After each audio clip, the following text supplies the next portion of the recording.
Hello everybody, it's CVH here, and in today's video we're going to be playing some Midrange Battlemage on the ladder. This is a deck that I meant to experiment with for a long time now, and I'm just now getting around to it. Thought I would record a couple of my first games with it for YouTube, so you guys could take a look at my initial build of it.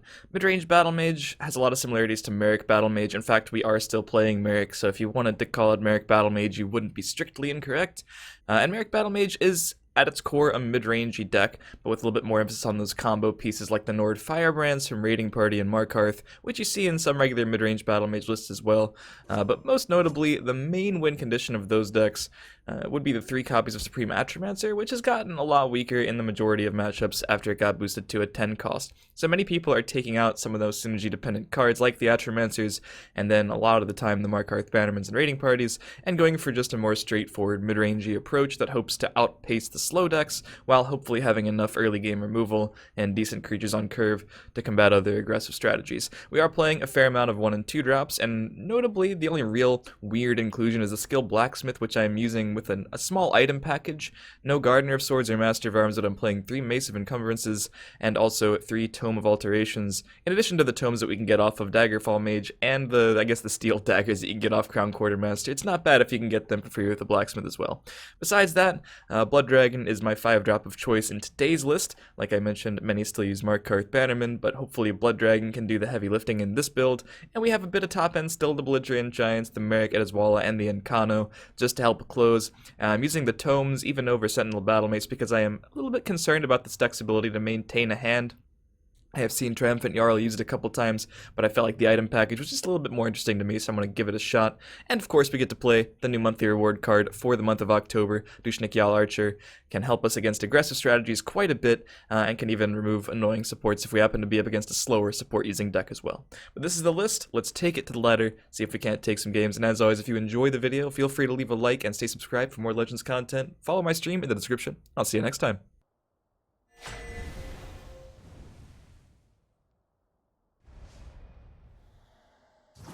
Got a warrior first. Seen some orc warrior recently. I think I will keep the Skaven just in case it is. I'd like to get a 1 or a 2 drop. And we do have the ring, so that's good for our curve. Couldn't find the 1 or 2 drop yet. Maybe now? Maybe now? Nah. It's okay, the hand is still pretty decent. It does nothing, so we can just start with the Daggerfall Mage, I suppose. By the 8th, they will meet their makers. Hopefully can lock down the field lane over there. If you play something larger, we can use Morkul Gatekeeper to trade up. I'm ready for anything. War and glory. Still feeling like it might just be orcs. Could very well be the case. We have a few different plays this turn, actually. I could preemptively play a Skaven and a Crown Quartermaster in the right, give me 2 things that can contest that over there. I think I like that, actually. It's committing a lot, but I don't need the ring charges too badly in this matchup. Or even with this deck in general. Curve is fairly low. Well, thankfully I still have a ping in my deck. You never expect the Bog Lurcher Inquisition. My god. Alright, so... yeah, we could use another Skaven. I'm just going to play Dushnik Jarl Archer. I don't know what supports he's playing. We'll have to find out later. But I can do that, that. And then go for... I'm going to put the guard over in the Shadow Lane. Because this Daggerfall Mage is kind of forcing him to play everything like that in the Shadow Lane anyway, so... if something sticks for a turn that we can't remove, we'll at least have a guard over there to help out. Or Bog Lurcher, man.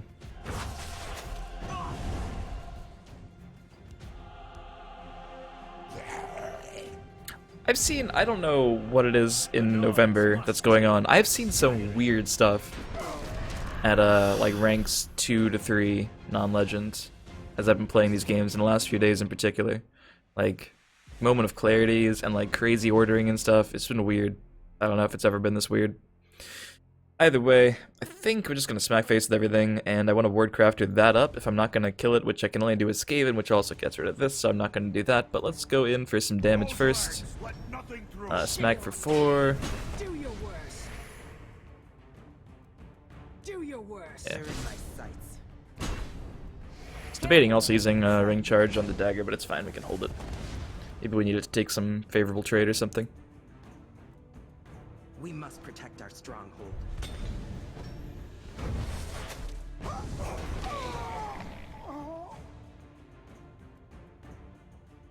Plunder, huh? I've seen like more plunders in the last few days than I've ever seen before. 4, 5, 6, 7, 8, 9, 10, 11. Guess I can throw something over here. Strong arm is what you need. Do your worst. Sheol take you. I think I'm gonna do it like this. If he gets a prophecy creature, I'll have something to mace. I'm still playing it. Honor and blood. Valenwood Huntsman. There is always a blood. Fortress. November's weird. November's weird.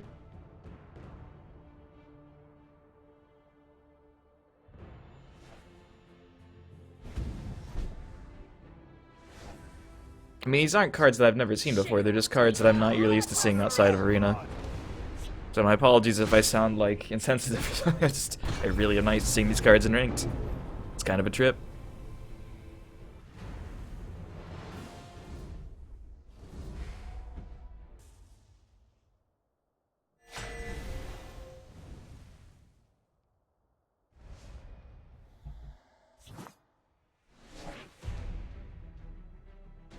Crusader, I'm kind of liking the whole hand. I think we'll have enough Firebolt and Skaven targets to make them worthwhile keeps. Brave meeting. Downside is if he does nothing turn 1 or turn 2, I ring out Circle Initiate, then I don't really have much to do. But it's not the world we're living in, so yeah, I think here I'm just going to play the Circle Initiate still. I need to start getting aggressive as well. We get the ring again. There's a plan. There's always a plan. It's a better Firebolt. I really wish I could play Daggerfall this turn. Can't quite justify it, but I can cycle. If I'm gonna be already Firebolting this one.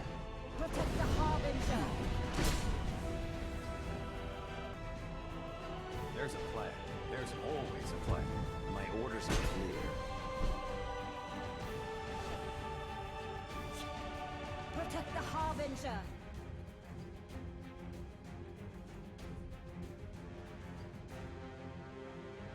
I'd really like to play Daggerfall, but Skaven does protect against Pit Lion sometimes. Protect the Harbinger. And a Crusader deck, focusing on yellow, is more than likely a Pit Lion deck. Let's heat things up. I keep a spare blade in my coat.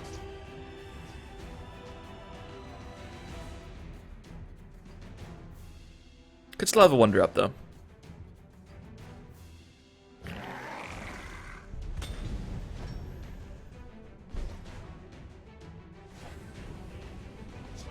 Well, that was a fine draw.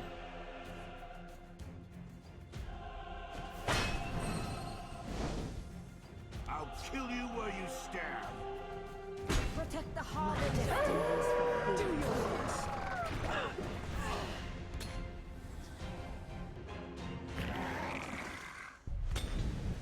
Possibly should wait on the tome until after I attack there to make sure it's not Jav. I mean, I'm not usually seeing Jav in this kind of deck, but it could happen.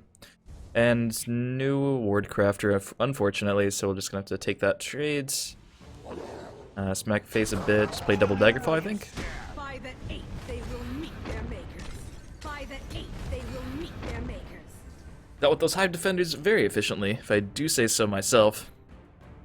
Training is over. It's time The to Dark act. Brotherhood is a pox. It is a token deck, we knew that. Cure it. Somewhere there were 5th Legion trainers. Only saw a Hive Defender. Rapid Shot, Lightning Bolt on the 6/5 does not sound bad. I think I will start with the Rapid Shot, then I'll get the attacks in. I wish I had one more Magicka. Sheol take you. This should be the one we dagger, because it can trade favorably with that. Sheol take you. I'll kill you. And we are dealing a fair amount of damage here.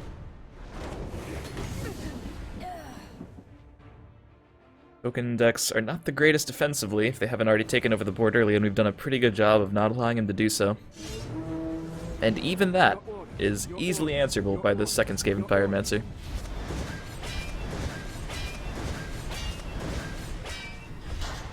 Yeah, it's a bit annoying. So we can play everything in our hand, and I think we'll do just that. I am ready to join the Shail circle. take you. I'll kill you where you Destiny stand. The two things a strong arm is what you need. Do we got the tome going for next turn to get some more damage out there and cycle through our deck some more?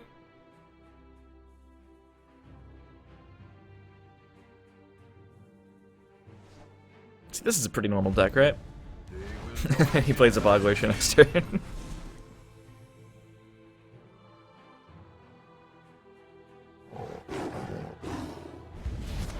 There's the Pit Lion. If I'm counting correctly, we're about 2 off of lethal here. If I'm counting correctly, we have lethal here. How do we want to do it? Do we want to take care of that too? Let's just attack here first, see what happens. It looks like it's just going to be an easy lethal here. Man. All the bolts.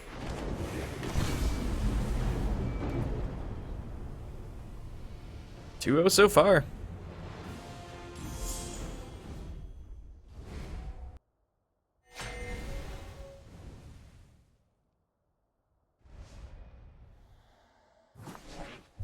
The battle for rank 21.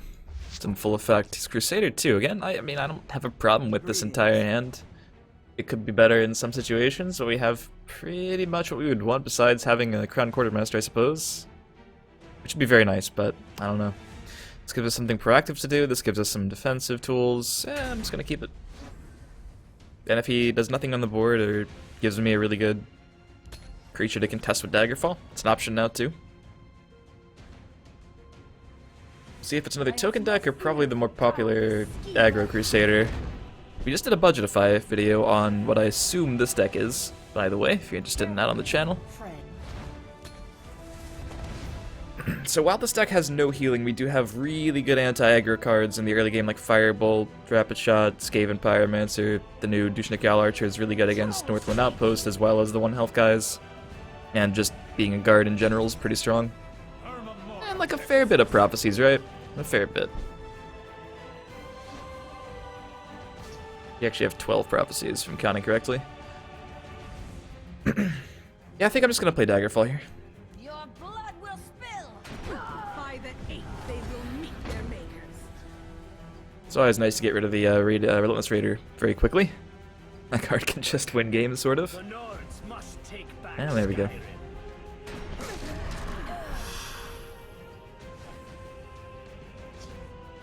I think I'd like to start applying some counter pressure here.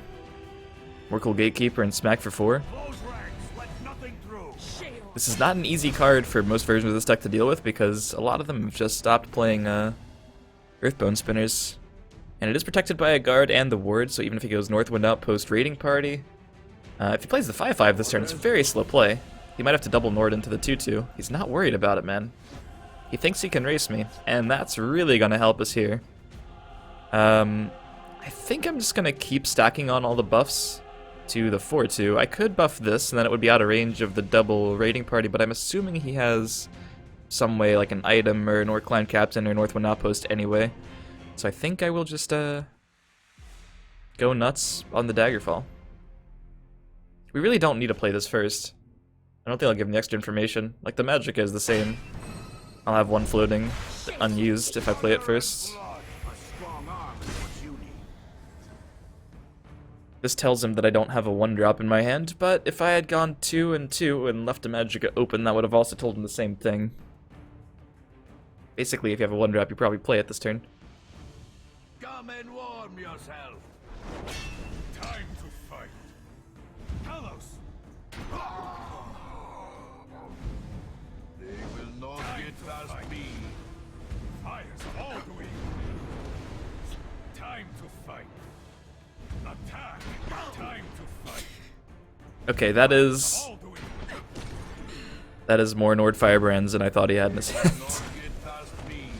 Fair enough, man. Fair enough. Some interesting decisions. I mean, this is a good tome. I think it's a good tome. Tome Circle Initiate, then do we rely on the Merrick next turn? I mean, I guess we figured that out based on what we draw if we get any prophecies, etc. Got another tome. If we played Initiate right, it would help us contest that, but then we're still kind of wondering... No, actually, Alright, I'm gonna play it over here. Or I could play Skaven over here and save myself some time. Well, then I'd have to tome. That doesn't really work all the time. The blacksmith dies. Alright, I'll make a slightly defensive play here. He did a good job of clearing my stuff. Took a lot of Nord Firebrands. We knew he had the 2, and we played around those. Then he just had 2 of his 3 normal Nord Firebrands in the deck. A little sad, but it's fine. It's dealing some damage. Alright, so this should go on... probably the Circle Initiate, right? Close ranks, let nothing through. It's the least likely to die to another Nord Firebrand this turn. Follow me, men. Okay, that probably needs to get lightning bolted. Or harpied. I mean, or mace, the item version of Shrieking Harpy. Yeah, there's a lot of different ways you could play this turn too, in all honesty. Okay, I'll start with the draw here.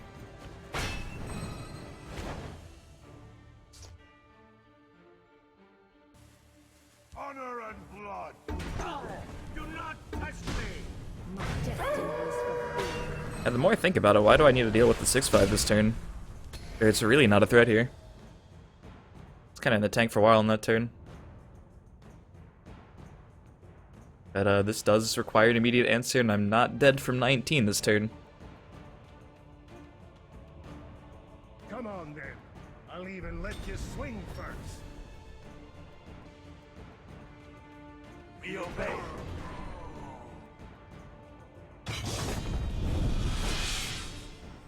And we know it's not enough. Unless he has another Nord. Then it might be enough for a turn.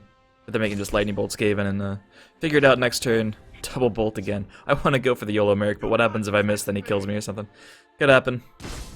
Could happen. This deck feels moderately strong. Hope you guys enjoyed some gameplay with it. Hopefully we stole his rank 21. Let's see. Did we get there? Aha, nice.